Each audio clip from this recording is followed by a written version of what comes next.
Cielos que explotan. Vientos que superan los 500 kilómetros por hora. Riadas asesinas. Ventiscas cegadoras. Paralizantes tormentas de hielo. Y calor abrasador.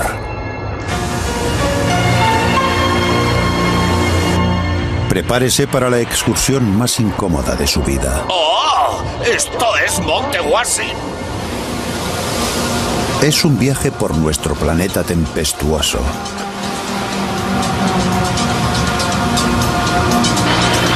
El clima establece y bate sus propios récords. Se pierden vidas humanas.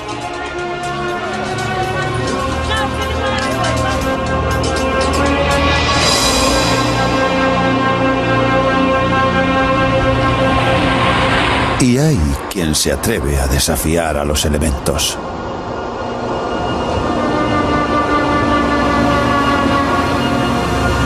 Monte Washington, New Hampshire, hogar de lo que muchos consideran el peor clima del mundo. En este observatorio de montaña, este primitivo anemómetro registró en 1934 un viento a 370 kilómetros por hora, la máxima velocidad media fuera de un tornado.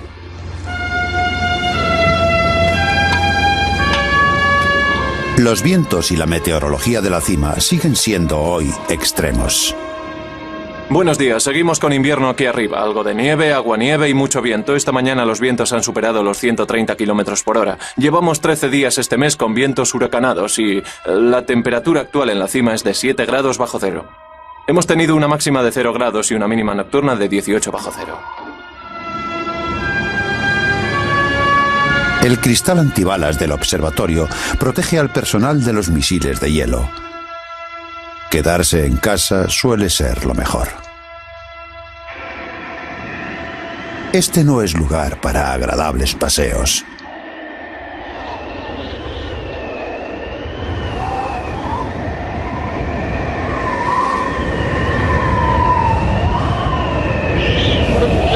¡No puedo más! ¡Oh! ¡Esto es Monte Washington! ¡Oh! ¡Oh! ¡Oh!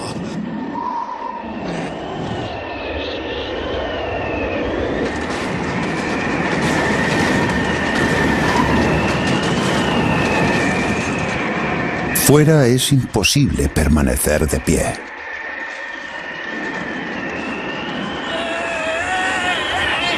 Tomar el desayuno es inconcebible. El personal del observatorio ha realizado esta divertida demostración. Aunque nunca olvidan que casi 130 personas han perdido aquí la vida. La intensidad del viento en Monte Washington se debe a un factor físico. La altura de la montaña y además una capa delgada de la atmósfera que comprime el flujo de aire. Si se limita el volumen, hay que aumentar la velocidad para mantener la masa. Se parece mucho a poner el dedo en la boca de una manguera.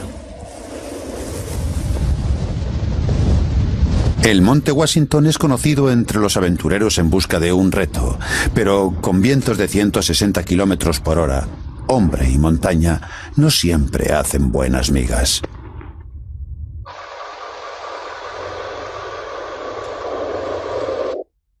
Quentin Loradan, que trabaja en una tienda de equipos de montaña y es uno de los montañeros más experimentados, también ha sido víctima de los fuertes vientos del norte. Solo puedes mirar en un sentido. Solo puedes respirar en un sentido, porque el viento te arranca el oxígeno de los pulmones. El cuerpo no nos pertenece. Somos como marionetas. Es una situación aterradora. Intenté dar un paso y, en ese momento de desequilibrio, el viento me tiró al suelo. Me acerqué al borde del precipicio y, en un segundo, el viento me levantó el cuerpo arrastrándolo por el hielo. No me podía parar y me fui precipicio abajo. Bajé rebotando unos 360 metros. Aunque quedó inconsciente durante la caída, se libró milagrosamente de lesiones graves. Sabía que los malos vientos no eran cosa de risa, pero no sabía que podían hacerme perder el control tan rápido.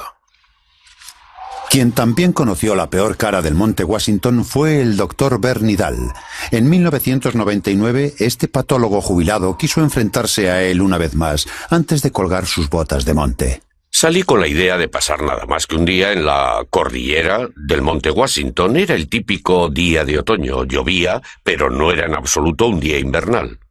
Me había equipado contra la lluvia, pero no se me ocurrió protegerme contra hielo y nieve.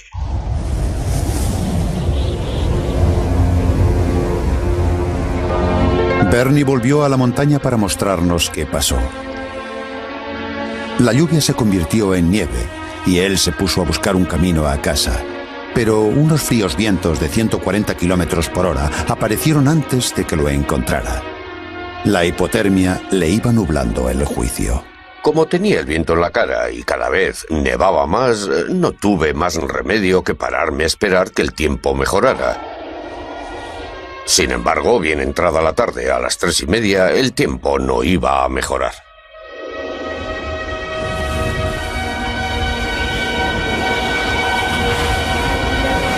Bernie, ya debilitado, supo que tenía problemas.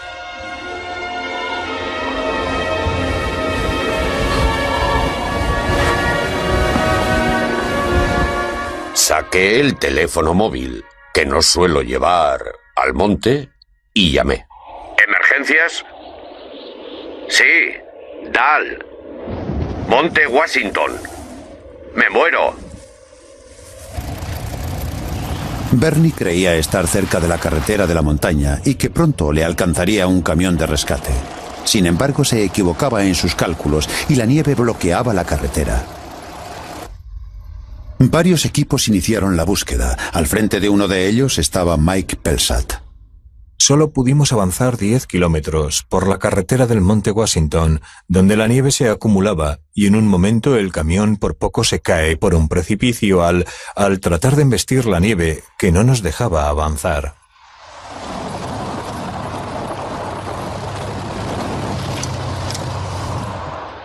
Desde allí, y con los vehículos atrapados en la nieve, seguimos a pie. Habían pasado 3 horas desde la llamada de Bernie. Este se deterioraba con rapidez. Su última defensa contra el frío, un saco de dormir, acabó en poder del viento. Sin embargo, gracias a sus conocimientos de patología médica, supo permanecer caliente flexionando y relajando los músculos.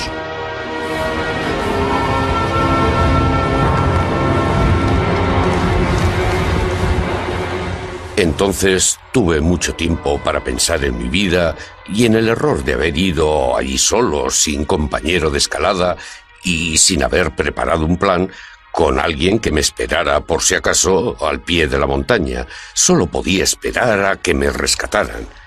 Y cuanto más esperaba, más me parecía que no vendría nadie.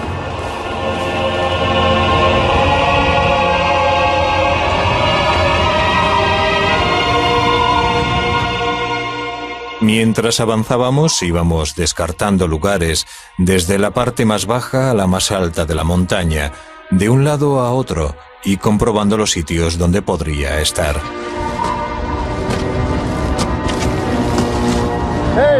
Esto parece una huella. Venid. Creo que se dirige a St. Craig. No creo que siga monte arriba. Entonces, acordamos darle solo 5 minutos más, porque estábamos muy cansados. Llevábamos 3 horas buscándolo en medio de un viento horrible, y le dimos 5 minutos más. Si no le encontrábamos, desistiríamos. Esos 5 minutos más salvaron la vida a Bernie. Eran las 10:30, 7 horas después de su llamada de socorro. Y lo mejor que ocurrió, por supuesto, fue que mientras esperaba tumbado la muerte, esa luz blanca que dicen que se ve al final, Vi en efecto la luz blanca, pero no era la experiencia de la muerte, sino el equipo de rescate. Bernie, ¿eres tú? Es increíble. Aguanta, ya casi estamos. Aguanta, tranquilo. Te cuidaremos bien. Una cosa es encontrar a alguien en estas tormentas, pero otra cosa es encontrarlo y lograr estabilizarlo, invertir el efecto congelador de la hipotermia. ¿Cómo te va? Bien, mejor. Vamos a darte líquidos calientes. Muy bien. El segundo equipo subirá en breve. Se ha movilizado en la base. Tienen que esperar a que el quitanieves Bien. les abra camino. Mike, los fluidos. Nos quedaremos aquí un rato, Bernie.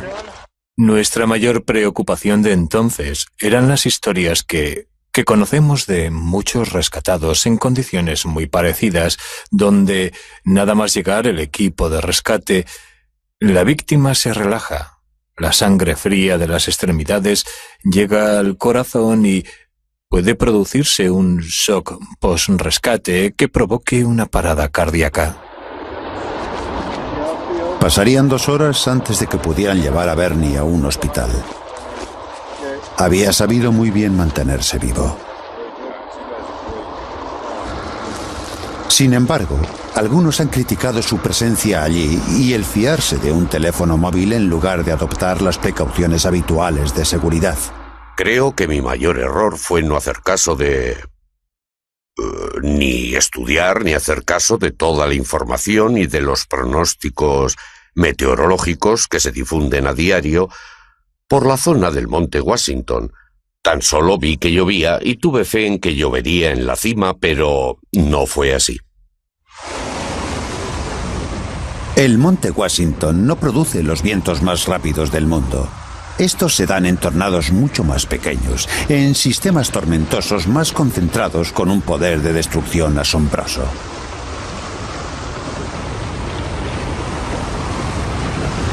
Solo en Estados Unidos, más de 1000 tocan suelo cada año. El último récord se estableció en el estallido de Oklahoma en 1999, donde el tornado más devastador, de más de 1,5 kilómetros de ancho, llegó a girar a 510 kilómetros por hora. 44 personas murieron en un tornado que arrasó comunidades enteras.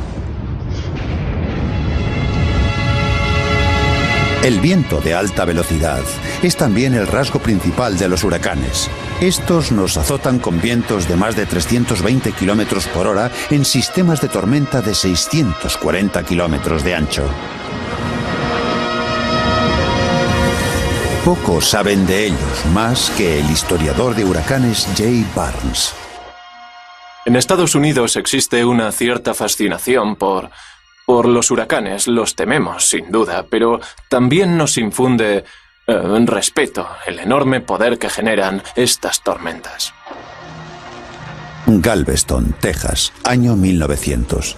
Hasta hoy, el desastre natural más mortífero de la historia estadounidense. Al acercarse la tormenta se produjo un aumento rapidísimo del nivel del mar, que cubrió por completo la isla de Galveston. Lo que siguió fue una catástrofe de destrucción y muerte. Se calcula que perdieron la vida de 8 a 10.000 personas, víctimas de un solo huracán. Manzanas enteras de casas fueron aplastadas y barridas por el viento. Algunos testigos dicen que la crecida del mar llegó a ser de 1,20 m en 4 segundos. Se tardó semanas en limpiar de cadáveres las calles. Muchos tuvieron que incinerarse o arrojarse al mar, porque no había sitio para ellos en una ciudad destruida.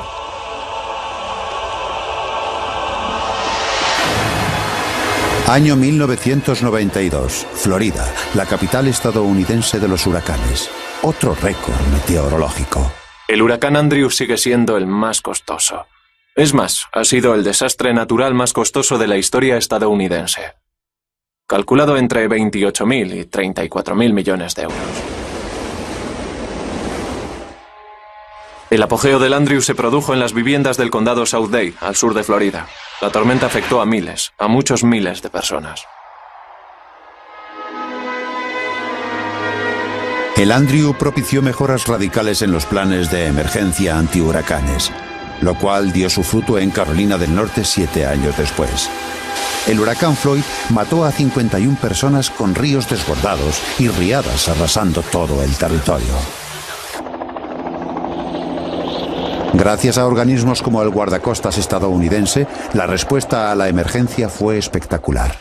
El huracán Floyd fue una sorpresa para mí, al igual que para muchos. El desastre fue grande en Carolina del Norte y en el sur de Virginia, con poblaciones borradas del mapa, convertidas ahora en pueblos fantasma.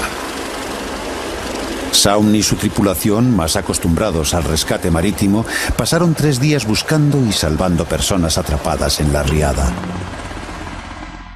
Cuando atravesamos un cruce, vimos que había 3 o 4 vehículos distintos.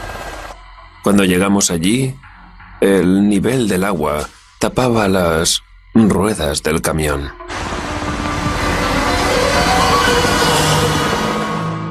Unos 20 minutos después, casi había tapado la puerta. El agua subía con mucha rapidez. No había tiempo que perder. Shaun bajó de inmediato a rescatar a 2 camioneros.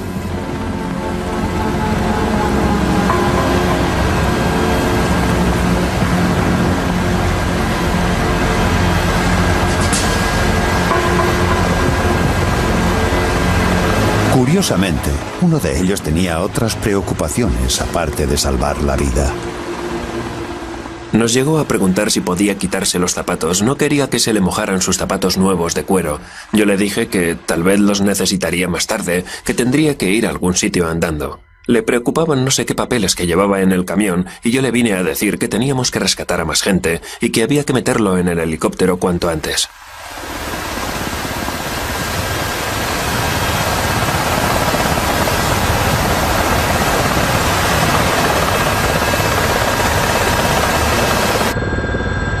Llegaron a ser 2000 las personas puestas a salvo por los servicios de rescate. En muchas casas había gente moviendo linternas. Dejamos caer el cesto y subió una persona. Al llegar arriba nos dijo que había 18 más en la casa. Era la única casa de la manzana que aún no estaba bajo el agua. En las riadas que provocan actualmente a los huracanes, hay más víctimas tierra adentro que en la costa. En Carolina del Norte, pocas semanas antes que el Floyd, apareció el huracán Dennis, que ya dejó un exceso de caudal en los ríos. La segunda mitad de los 90, desde 1995 hasta el final del 99, ha sido el lustro más activo en términos de frecuencia de huracanes desde que empezaron estos a medirse alrededor de 1810. En 1999 hubo 5 tormentas de clase 4 en una temporada, lo cual no había pasado nunca. Aún somos muy vulnerables a la amenaza de los huracanes, por muchos pronósticos meteorológicos que tengamos. Pero no solo hay huracanes en Estados Unidos.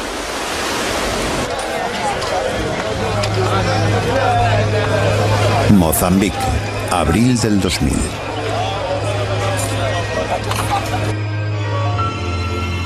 Unas semanas antes, 2 de los peores ciclones tropicales de la historia del sur de África provocaron uno de los peores desastres meteorológicos de la historia reciente.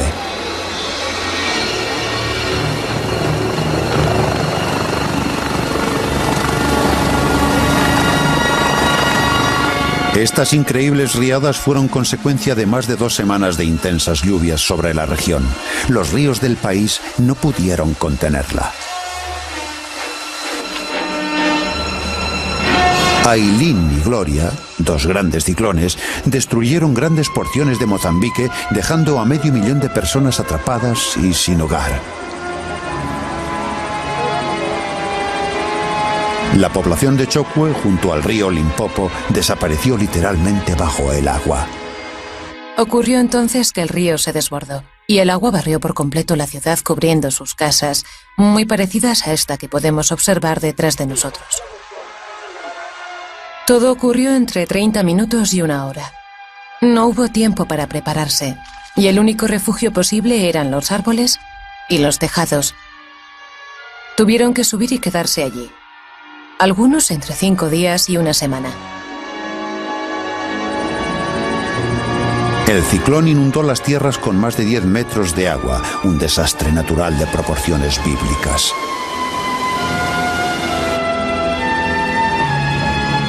Atrapados en lo alto de sus casas, no tenían ni comida ni agua. Sin embargo, al menos tenían algo firme donde poner el pie.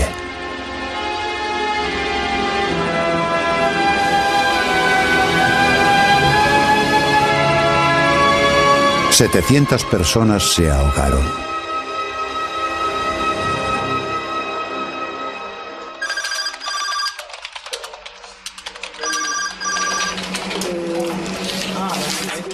Lo que sí supimos con el primer desastre es que iba a haber una catástrofe. Lo que no sabíamos entonces era que el segundo, el Aileen, llegaría 2 semanas después. Este fue un ciclón tropical muy fuerte que azotó durante 24 horas la costa de Mozambique. A medida que avanzaba, todos nos dimos cuenta de que el suceso iba a ser algo fuera de lo normal. La Fuerza Aérea Sudafricana lanzó una operación de rescate a gran escala.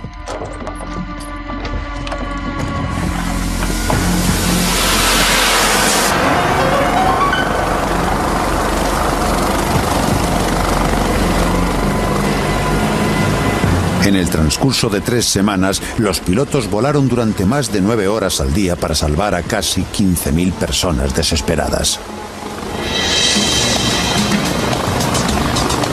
Los helicópteros se agolpaban peligrosamente en los límites. Todos y cada uno de los miembros de las tripulaciones se convirtieron en héroes.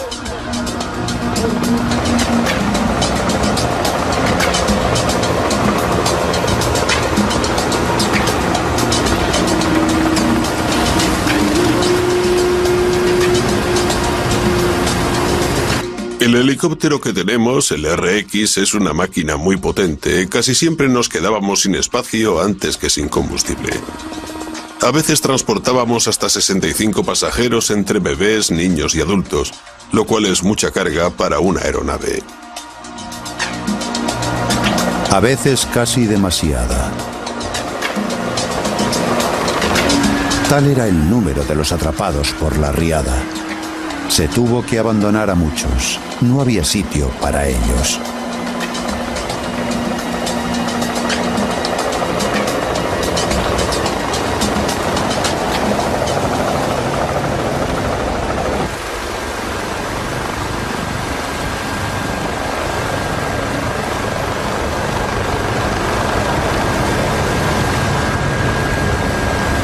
Este es el sargento Martin Randelhoff, técnico de mantenimiento en la base. Él se ofreció para realizar estos rescates temerarios.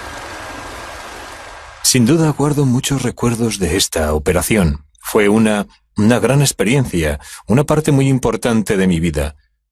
Hay cosas que nunca olvidaré. Salvar vidas humanas es lo máximo que una persona puede hacer. 4 niños quedaron separados de sus padres en equilibrio precario sobre un coche a punto de desaparecer bajo el agua. Por casualidad, el helicóptero lo sobrevoló en el momento justo y, por suerte para los niños, Martin estaba a bordo. Calculo que el agua cubriría aproximadamente 1,50 m o 1,60 m. Y los pequeños medían mucho menos que eso. Estaban paralizados por ir perdiendo ese punto firme que pisaban. Me dije que lo más seguro que podía hacer era llevarme a 2 a la vez para no correr demasiados riesgos.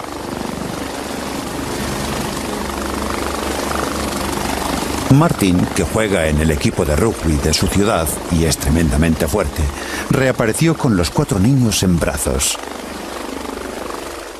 Yo agarraba al más pequeño por la muñeca y se me iba resbalando y entonces pensé que no se me podía caer ninguno, que tenía que salvarlos a todos. El alivio y la gratitud de los niños era evidente. Extendí la mano. Ellos me tocaron y me pareció la mayor sensación que podía tenerse en la vida. Esta situación en particular tal vez esté entre las peores de los últimos 50 años. Recuerdo que en 1958 tuvimos un ciclón tropical, el Astrid, que siguió un curso muy parecido, pero naturalmente la diferencia entre lo de hace 40 o 50 años y lo de ahora es que hoy viven muchas más personas en la zona, hay mucha más infraestructura. Así pues, si al mismo ciclón tropical le añadimos mucha más gente y muchas más infraestructuras, los daños, tanto personales como materiales, son mucho más graves. También fue un trabajo sin descanso para el reportero que rodó las increíbles imágenes que se ven aquí. Personas como Adolf Spangenberg. Me quedé absolutamente petrificado. No esperaba ni de lejos nada parecido a lo que vi. Eran personas en situación desesperada, y todos los efectivos se esforzaban por hacer lo máximo en todo momento. Adolf filmó para las noticias de Sudáfrica el rescate más notable de toda la operación. Seguía el trabajo de un helicóptero de rescate cuando una increíble serie de hechos se produjo delante de su cámara. Hicieron descender a un hombre sobre el árbol y cuando subió, oí por los auriculares, los cascos que llevaba, que abajo había una mujer que acababa de dar a luz en la copa. Era una mujer de 22 años llamada Sofía Pedro en la última fase de su embarazo cuando el agua se llevó su casa. El árbol fue el único lugar en el que pudo escapar de la riada. Uno de los rescatados nos señaló un árbol a unos 200 metros de donde le acabábamos de rescatar. Y cuando llegamos a las inmediaciones pudimos ver personas atadas abajo. Un hombre bajó 2 veces a ver qué ocurría. La primera vez se fijó en que Sofía se agarraba el estómago en un gesto de dolor, aunque no veía por qué. Entonces le hice volver a bajar. Cuando subía llevaba 2 personas. Dijo, no, acaba de nacer un niño y la placenta se ha quedado ahí abajo. Fue toda una sorpresa. Hicieron bajar a un médico al árbol. Fueron unos momentos tensos porque no veía con detalle lo que estaba pasando, pero sí distinguimos que manipulaba el cordón umbilical, lo cortaba, lo ataba e inmediatamente salió con el bebé.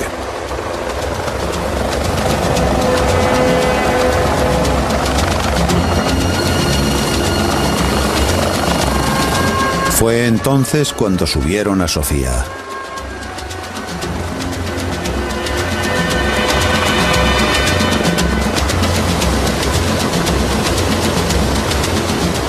Vino el helicóptero. Yo estaba en tierra y por primera vez vi que llevaban un bebé que entonces no debía tener más de 25 minutos de vida.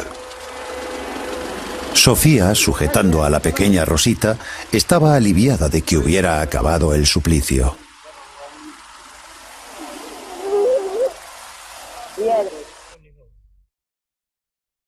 Habíamos perdido la esperanza. El agua seguía subiendo. Estuve 3 días subida al árbol con los niños, sin comida ni agua. Me alegré de que llegara el helicóptero, pero algo no iba bien.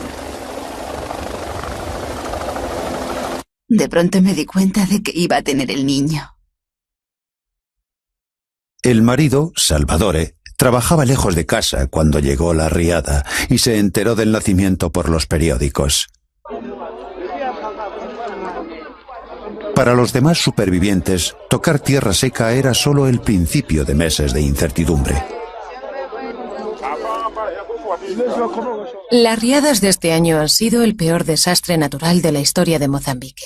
Miles de hectáreas, de granjas y casas han quedado literalmente arrasadas, dejando a 650.000 personas refugiadas en campos, más de 100 por todo el país. Estas personas lo han perdido todo menos lo puesto. 2 meses después del inicio de las riadas, los helicópteros volvían a la base llevando a bordo héroes llenos de recuerdos, pero también de respeto. No creo que seamos los héroes. Los héroes son el pueblo de Mozambique que aguantó el desastre en pleno y se apresta a levantarse y volver a caminar, a rehacer su vida. Ellos son los héroes. La historia de Sofía con su hija la hizo famosa entre los mozambiqueños. Fue invitada oficial del gobierno en la capital, Maputo, durante varias semanas. Sin embargo, al igual que otros miles, carecía de hogar o pertenencias y se enfrentaba con su joven familia a un futuro incierto. La Antártida. En esta base de investigación de Vostok, de la antigua Unión Soviética, se registró en 1960 la temperatura más baja de la Tierra, 89 grados bajo cero.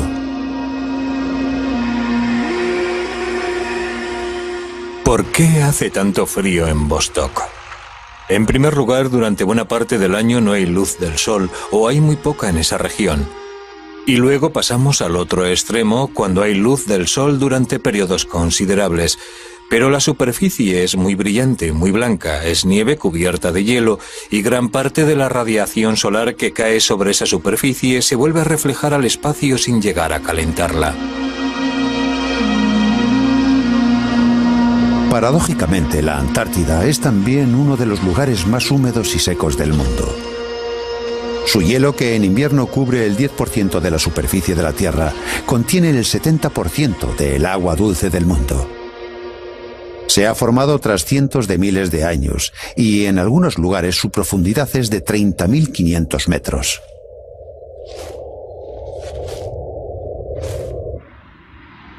Sin embargo, sus escasas precipitaciones la convierten también en uno de los lugares más secos del mundo. El frío extremo no se encuentra solo en regiones remotas y aisladas como la Antártida. La nieve y el hielo puede esgrimir su poder congelador en nuestros pueblos y ciudades, siendo capaces de congelar la vida moderna.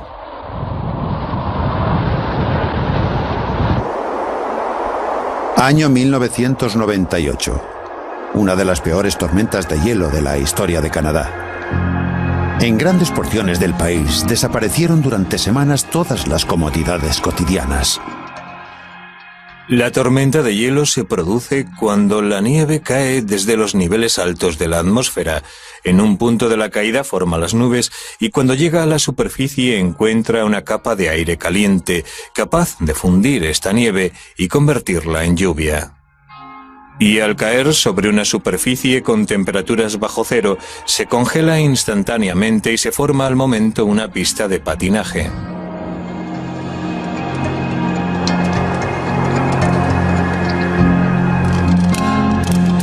La tormenta de hielo del 98 paralizó la vida durante 5 días. Una capa de varios centímetros de hielo lo cubría absolutamente todo. Los cables eléctricos no diseñados para soportar el exceso de peso se desplomaron.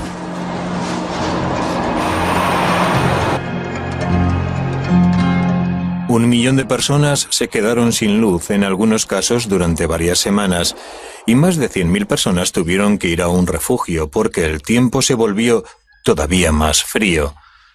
Y al carecer de luz para calentar las casas, tuvieron que marcharse. ¿Sabe cómo? ¿Cuál es el efecto del clima frío sobre el cuerpo humano? En este laboratorio universitario de Canadá, unos valientes estudiantes descubren con dolor la verdad, en condiciones seguras. El nombre exacto de lo que se estudia es termofisiología. La termofisiología viene a ser la función del cuerpo que pretende mantener su temperatura a nivel interno. Voy a poner un poco de hielo aquí. Vamos a enfriarla un poco.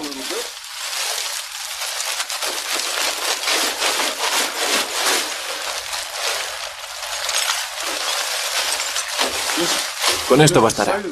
La primera reacción es la constricción de los capilares periféricos para alejar de la piel la sangre caliente y mantener aquella en nuestro interior. Si el cuerpo se ve obligado a estar mucho tiempo así, la piel puede terminar congelándose. La voluntaria Sona empieza a sentirse muy incómoda. No tardé mucho en perder sensibilidad, en quedarme rígida. Bueno, perdí sensibilidad en las manos y los pies empezaron a dolerme mucho. A medida que Sona siente más frío, otra gran reacción se hace evidente. Los temblores se producen por actividad muscular oscilante, en la que no se realiza un trabajo activo, aunque el producto de ese trabajo es el calor. Sabemos que cuando hacemos ejercicio, sudamos y nos calentamos. Y es porque el calor es un producto del ejercicio muscular. Cuando tiritamos, eso es exactamente lo que pasa. Tiritamos solamente para producir calor. En reposo producimos 100 vatios de calor. Cuando tiritamos, más de 500. Cuando yo lo contaba, la mayoría de las personas no se creían que yo estuviera en un experimento así. Pensaban que tal vez habría perdido el juicio. Ahora comprendo mejor a las personas que han sufrido un frío extremo. Me refiero a los alpinistas y gente por el estilo. Gente como el Dr. Bernidal, atrapado en las peores condiciones meteorológicas del mundo en lo alto del monte Washington, en New Hampshire. Cuando el cuerpo queda expuesto al frío extremo por un periodo prolongado, sus reacciones, a medida que disminuye la temperatura interna, pueden ser mucho más radicales y, en último término, fatales. Según descendemos, entramos en una hipotermia suave. En ese punto, todavía tiritamos con fuerza. El sistema de regulación térmica trabaja al máximo. En caso de hipotermia grave, perdemos la consciencia, ya no tiritamos, probablemente estaremos rígidos y no produciremos demasiado calor. El corazón es susceptible de fibrilación ventricular o parada cardíaca. John, ¿me sujetas esto? La hipotermia de Bernie era moderada. Había dejado de tiritar. Estaba confuso y consciente, pero el equipo de rescate tuvo que ir con cuidado. Cualquier sobreestimulación o exceso de movimiento podría haberle enviado sangre fría al corazón y haberlo matado. Si nos sobra ropa para ponerle encima y debajo de él, eso es lo que haremos. A veces el frío extremo tiene efectos milagrosos. Estos son Anthony Bertino y su perro Floyd. En Nueva Jersey, en enero de 1996, sufrieron un infierno aterrador cuando Anthony quedó atrapado en el agua bajo el hielo durante 20 minutos. Como siempre, fui a dar un paseo con mi perro junto al lago, que está cerrado durante el invierno. Y cuando llegué había un par de niñas atrapadas en el lago y traté de ayudarlas. Habían caído entre el hielo. Entré en el lago, no estoy seguro de cuánto tardé en llegar o cómo ocurrió exactamente. Los bomberos rescataron a las niñas, pero entonces Anthony, rodeado por el hielo, se vio incapaz de salir del agua helada y empezó a ahogarse.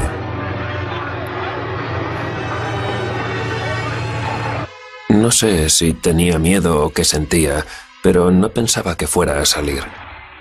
Sabía que era cada vez más difícil permanecer arriba. El perro de Anthony fue crucial en el rescate.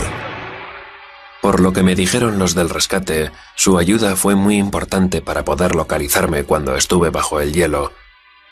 Sí, su papel fue importante. Estuvo junto a mí en todo momento.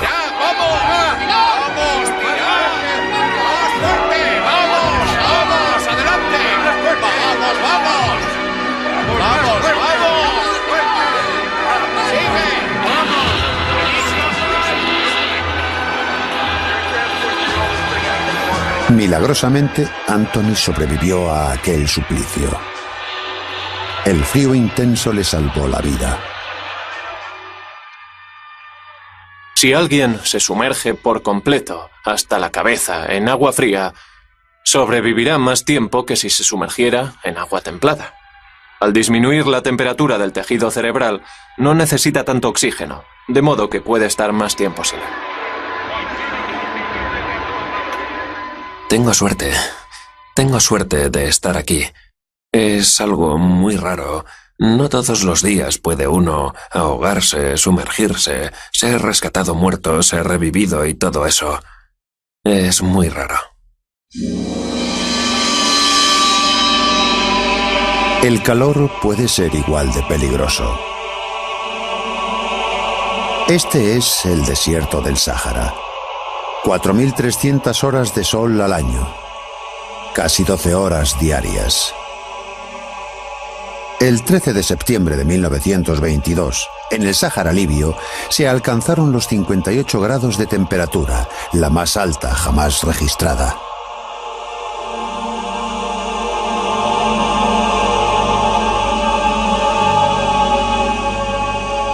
Sin embargo, las altas temperaturas más estables se encuentran en el Valle de la Muerte, en California, donde en 1913 se alcanzaron los 56 grados y medio. Hoy, las temperaturas máximas rondan los 54. La forma y profundidad del Valle de la Muerte contribuyen al extremo calor del verano. El valle, que es largo y estrecho, alcanza profundidades de 85 metros bajo el nivel del mar y las paredes del valle son montañas muy escarpadas y rocosas de 3.300 metros de altura. El fuerte calor genera corrientes ascendentes que calientan todo el valle. Cuando el aire caliente queda atrapado en el valle, la temperatura nocturna puede ascender a los 38 grados. Es un duro entorno para la vida humana.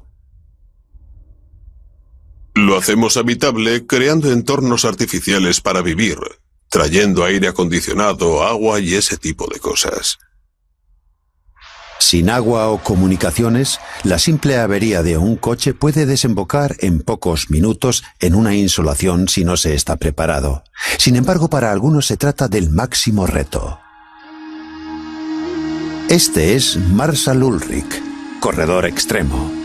Ha corrido 10 veces los 235 kilómetros que mide el valle en las peores condiciones de calor. He corrido por todo el mundo, he estado en el desierto del Sáhara, la Patagonia, Australia, por todo el mundo, y este es de todos el lugar el que más me gusta. Me encanta correr aquí, es el más caluroso, el más extremo. Marshall se somete a entrenamientos rigurosos y es extremadamente precavido bajo el calor abrasador. Ingiero la mayor cantidad de agua que puedo. Bebo y la cuestión es enseñar al cuerpo a utilizar el agua. Me parece un error que se piense, voy a enseñar al cuerpo a estar sin agua. Eso no se puede hacer, ese es el mejor modo para deshidratarse. El cuerpo debe tener el agua que necesite. En una de sus carreras en solitario, sin ayuda de nadie, llevó su propia agua en esta nevera equipada con bomba de energía solar. Bebió 75 de los 83 litros que contenía, el doble de su peso en agua. Lleva ropa con ventilación especial y un sombrero lleno de hielo para hacer creer a la mente que hace más frío del que hace en realidad. Y pisando superficies que alcanzan los 93 grados, también sabe elegir su calzado. Alguna vez se le ha fundido. ¿Qué pasa? Quiero algo de sal.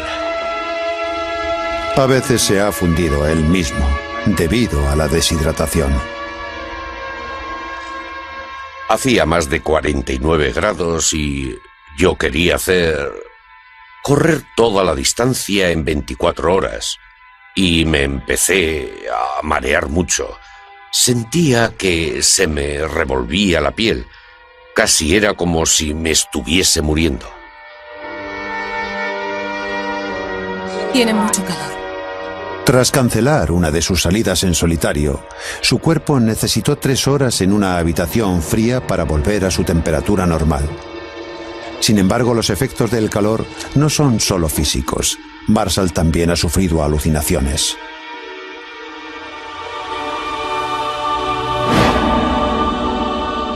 Miré al frente y de pronto apareció una mujer en bikini que iba sobre patines. Al principio me asustaban, pero ahora que ya llevo tiempo suficiente en este deporte, digamos que utilizo esas imágenes para distraerme un poco. En las condiciones artificiales, pero igualmente duras, del laboratorio, Sona se prepara para otro calvario, una prueba de sus reacciones al calor extremo. Su cuerpo es mucho más sensible a un incremento de temperatura que a un descenso. Sona se sienta en un cuarto que se calienta a 45 grados. Los vasos sanguíneos se dilatan y el ritmo cardíaco se incrementa bombeando sangre para enfriar la superficie de su cuerpo.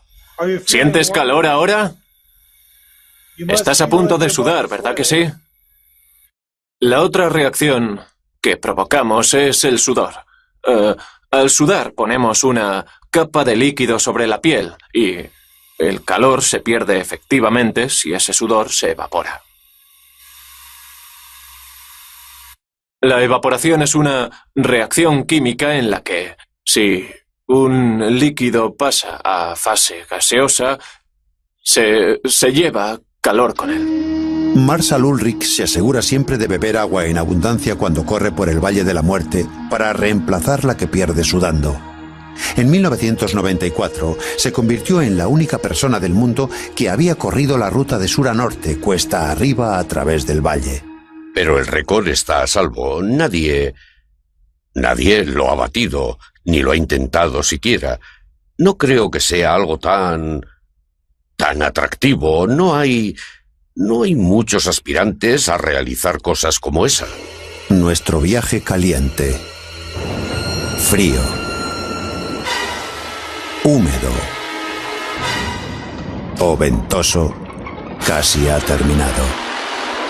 Y si bien nadie sabe aún por qué, el clima mundial se encuentra en un gran estado de variación.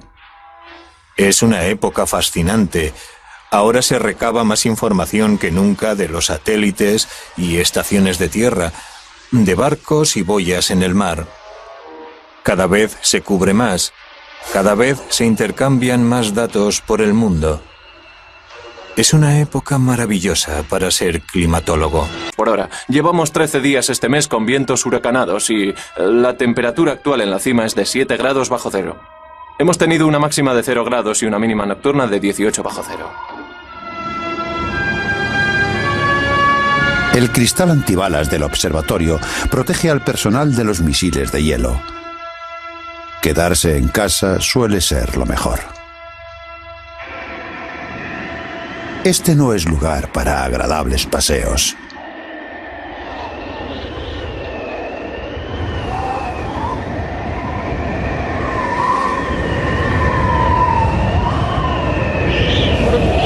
¡No puedo más! ¡Oh!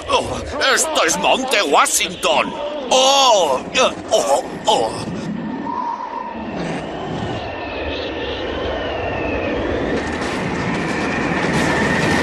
Pero con vientos de 160 kilómetros por hora, hombre y montaña no siempre hacen buenas migas.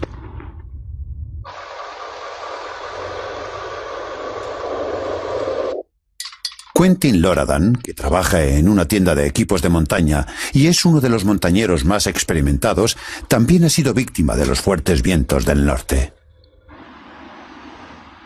Solo puedes mirar en un sentido. Solo puedes respirar en un sentido, porque el viento te arranca el oxígeno de los pulmones. El cuerpo no nos pertenece. Somos como marionetas. Es una situación aterradora. Intenté dar un paso y, en ese momento de desequilibrio, el viento me tiró al suelo. Me acerqué al borde del precipicio. Fuera es imposible permanecer de pie.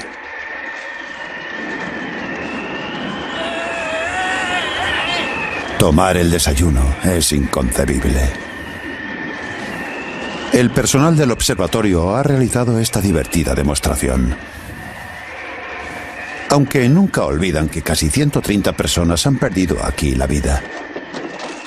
La intensidad del viento en Monte Washington se debe a un factor físico.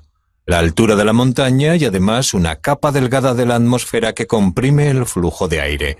Si se limita el volumen hay que aumentar la velocidad para mantener la masa. Se parece mucho a poner el dedo en la boca de una manguera. El Monte Washington es conocido entre los aventureros en busca de un reto. Cielos que explotan. Vientos que superan los 500 kilómetros por hora.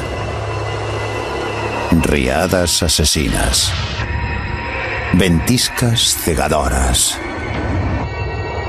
Paralizantes tormentas de hielo. Y calor abrasador.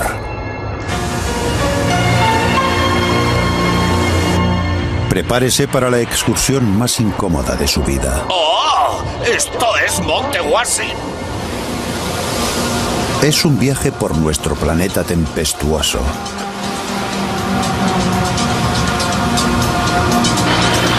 El clima establece y bate sus propios récords. Se pierden vidas humanas.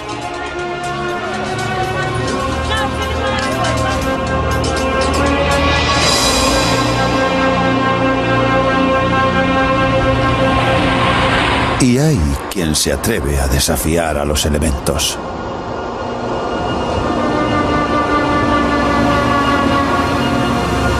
Monte Washington, New Hampshire, hogar de lo que muchos consideran el peor clima del mundo. En este observatorio de montaña, este primitivo anemómetro registró en 1934 un viento a 370 kilómetros por hora, la máxima velocidad media fuera de un tornado.